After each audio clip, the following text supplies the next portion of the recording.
My new vlog. और आज अभी मैंने थोड़ा ज़्यादा लेट व्लॉग शुरू किया है क्योंकि आज मेरा वैकेशन भी हो चुका है और मैं खेलने गया था, तो इसलिए मैंने सोचा कि तब तो मैं रिकॉर्ड कर नहीं पाऊँगा, इसलिए मैं बाद में रिकॉर्ड कर लेता हूँ। अभी मैं आ चुका और अभी मैं क्या है कि थोड़ा नाश्ता करूँगा क्योंकि मैं नाश्ता करके गया नहीं था, तो मैं आपको दिखाता हूँ आज का नाश्ता भी। देख सकते हैं इधर आज खाने में, मतलब कि आज ब्रेकफास्ट में पास्ता। अभी का कुछ प्लान ऐसा है कि मैं जाने वाला हूँ, जो कि ये जो मैं फ़ोन से शूटिंग कर रहा हूँ उस फ़ोन में क्या है कि थोड़ा लैगिंग और उसकी इश्यूज़ आ रहे हैं।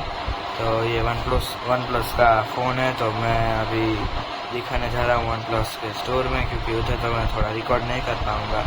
ट्राई करूँगा कि मैं रिकॉर्ड कर पाऊँ, और इतना शायद नहीं कर पाऊँगा क्योंकि इस वाले फ़ोन से मैं करूँगा, इस वाले में चेक होगा, तो इसलिए देखते हैं, थोड़ा ट्राई करते हैं। मैं डिनर करने बैठ चुका हूँ और आप इधर देख सकते हैं तुअर की दाल की खिचड़ी और दही और ये प्याज और ये इसको क्या कहते हैं अचार, और इतना ही अभी तो मैं आपको मिलता हूँ ये खा के। व्लॉग को ये पेंट करता हूँ। अगर आपको ये व्लॉग अच्छा लगा तो लाइक शेयर सब्सक्राइब जरूर कर देना। Thanks so much for watching, bye.